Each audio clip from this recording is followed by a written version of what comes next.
Houve uma vez, nas planícies lamacentas entre os rios Tigre e Eufrates, uma cidade com zigurates que tocavam o céu. Era Uruk, e sob o brilho das estrelas que os antigos olhavam como sinais viviam homens que escreviam em tábuas de argila, contavam as estações, negociavam grãos e, sobretudo, conversavam com os deuses. A história começa num pátio de templo, onde uma sacerdotisa acende incenso e argila murmura segredos antigos. A sacerdotisa chama-se Nancy. Ela caminha pelos corredores do templo de An, o céu, e respira o mesmo ar onde, segundo as tábuas, Anu, Enlil e Enki já se reuniram para decidir os destinos dos homens. Anu, o senhor do firmamento, Enlil, o senhor dos ventos e das decisões, Enki, Oe, o senhor das águas e da astúcia. Esses nomes ressoavam como uma pequena corte divina, cada qual com cultos e cidades próprias. As cidades mesmas eram, aos olhos dos sumérios, propriedades dos deuses, templos com campos que sustentavam sacerdotes e rituais. Não se abre uma caixa de tábuas lacradas,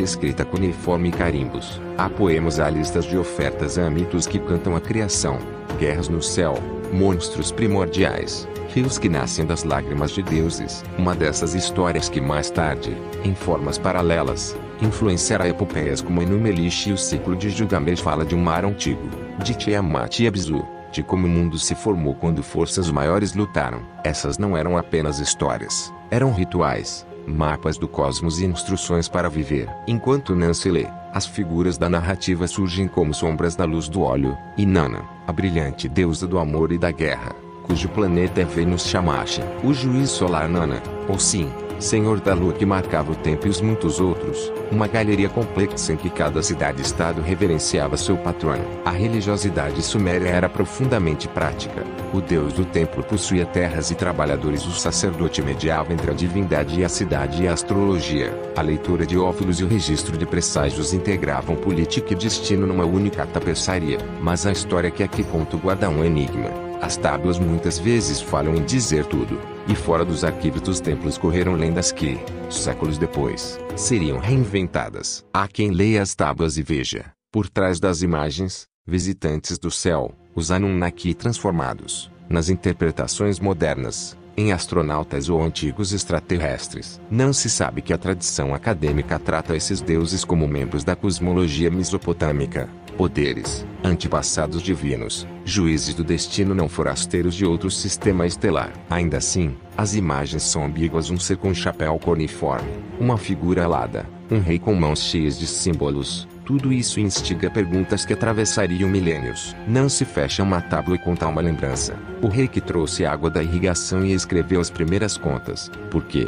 Afinal, além do misticismo, os sumérios foram administradores rigorosos. Arquivos descobertos recentemente mostram como a burocracia, a contabilidade e a administração centralizada já funcionavam há milênios, com listas, pedaços de argila e armazéns. As mesmas mãos que gravavam mensagens para os deuses também registravam tributos, entregas e impostos, o fio que liga impérios e rituais. Mas a nossa história precisa de mistério, certo? Então imagine, numa noite de equinócio, Nancy encontra, entre as tábuas, uma inscrição diferente. Não um hino, nenhum inventário, mas uma carta endereçada àqueles da alta casa. A carta descreve um encontro, uma assembleia de deuses discutindo o trabalho humano, um plano para criar ajudantes que cultuassem as divindades e mantivessem os templos. É um texto ambíguo, escrito num código de fórmulas religiosas. Não se sente o peso das palavras. Seria uma alegoria sobre servidão aos deuses, um poema sobre a origem do trabalho humano, ou algo que, mal compreendido, poderia ser dito, 5.000 anos depois, como prova de uma intervenção externa. Ela decide que o certo é contar aos estudiosos, mas antes fecha os olhos e deixa que a história se torne mito por uma hora. A cada verso que Nancy recita, o templo responde. O vento de Enlil levanta a poeira, e nas colinas ao longe um fazendeiro olha para o céu e nela lê presságio. As histórias, criação, morte, retorno, julgamento eram ferramentas para entender desastres, secas, enchentes, guerras. O panteão não era uniforme nem estático ao longo dos séculos. Nomes subiram e desceram em influência. Reis glorificaram deuses locais, e epopeias foram reescritas para legitimar poderosos. A própria Enuma-Elish, por exemplo, eleva Marduk ao topo num momento político particular do Império Babilônico, mostrando como mito e política andam de mãos dadas. No fim da leitura, Nancy olha para as chamas e pensa em herdeiros, arqueólogos do futuro que cavariam as ruínas e trariam para a luz tábuas quebradas, curadores que colocariam relevos na sala 56 de um museu distante, cronistas que registrariam burocracias que, surpreendentemente, lembram nossos próprios sistemas administrativos. Ela pensa também nos que, séculos depois, transformarão essas figuras em histórias de visitantes estelares, lendo símbolos fora de contexto e confundindo reverência com tecnologia. É o destino de todos os mitos, serão lidos de novas maneiras por cada geração. A narrativa termina com Nancy devolvendo a carta à caixa, fechando o templo e caminhando até a margem do rio. Lá, as águas sussurram nomes antigos.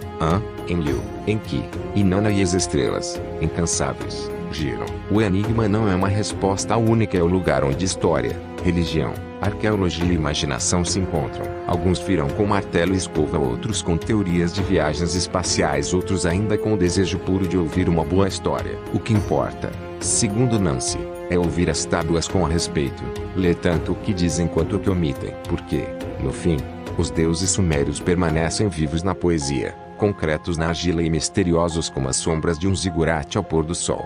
Se você gostou do vídeo, não se esqueça de clicar aqui embaixo o seu gostei e compartilhe esse vídeo para os seus amigos. Eu fico por aqui e aguardo você no próximo vídeo.